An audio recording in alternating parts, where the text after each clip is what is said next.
The American engine kill switch was exposed last week. One signature in Lynn, Massachusetts. One bureaucrat at the State Department. Grounded, blocked, silenced.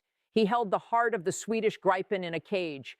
The same jet that humbled American pilots in the Arctic Trident exercise. The same jet that achieved near-peer exchange ratios against the F-35 at a fraction of the cost. The fighter that can rearm on a highway in 10 minutes. It didn't matter. It was a hostage.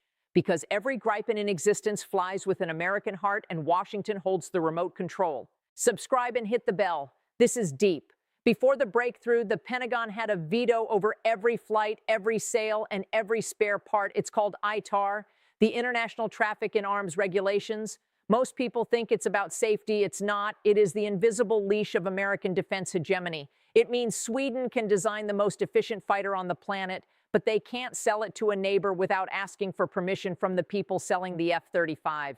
The plane is Swedish, the radar is Swedish, the weapons are European, but the engine is subject to a red card in Washington. Imagine buying a car, but your neighbor holds the key, and your neighbor also owns the dealership across the street. That was the Gripen, a sovereign jet with a foreign kill switch. The strategic contradiction was total. General Electric makes the engine. General Electric also profits when the Gripen's rival, the F-35, succeeds. The Fox didn't just guard the henhouse. The Fox owned the ventilation system, but monopolies only last until the rent gets too high. July 2025, the trade war escalated. Trump called the Gripen overrated. He threatened to fly American F-35s into Canadian airspace to protect a continent he said Canada couldn't defend. He used the engine as leverage. He thought the lock was permanent. He thought the dependency was a life sentence. He was wrong. The incentive to bypass the choke point finally outweighed the cost of building the tunnel. And the moment that chain snapped, the global fighter market changed forever. Engineering a military turbofan is the hardest thing humans do. Only 5 companies on Earth can build one. Thousands of degrees of heat, tens of thousands of revolutions per minute. A single blade failure means a fireball. For 80 years, that engineering wall was the American monopoly's greatest defense. If you wanted power, you went to Massachusetts. You paid the ITAR tax. You accepted the kill switch. But last week, Rolls-Royce didn't just climb that wall. They blew a hole right through it. The RM16, that is the name of the bypass. A new generation turbofan designed for one specific purpose, to cut the American cord. It wasn't built for a new plane. It was built for the Gripen. And the engineering is a masterclass in strategic sabotage. It is a physical drop-in replacement, identical mounting points, identical drive interfaces, identical dimensions. You don't need a decade of redesign. You don't need to rebuild the airframe. You just pull out the American heart and slide in the British one. But it's not just a copy. It's an upgrade.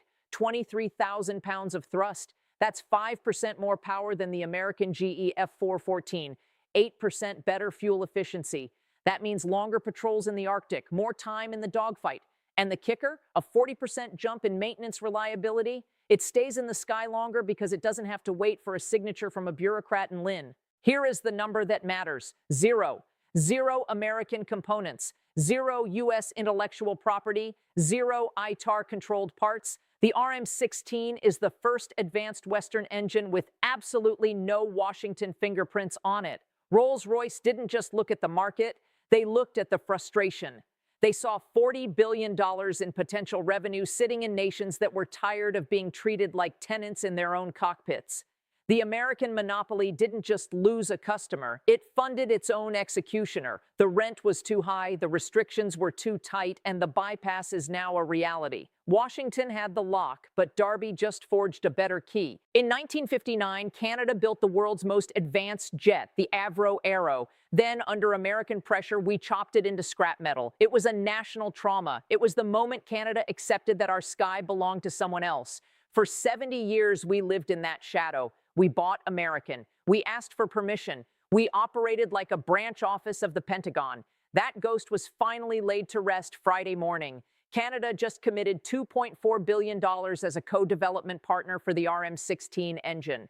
We aren't just buying a jet. We are anchoring the first post-American defense ecosystem on Earth. Carney didn't just sign a check. He stood in a hangar in Montreal and pointed to the future. a manufacturing facility in the heart of Quebec, 3,200 high-tech jobs. This isn't just a factory, it is a strategic mutiny.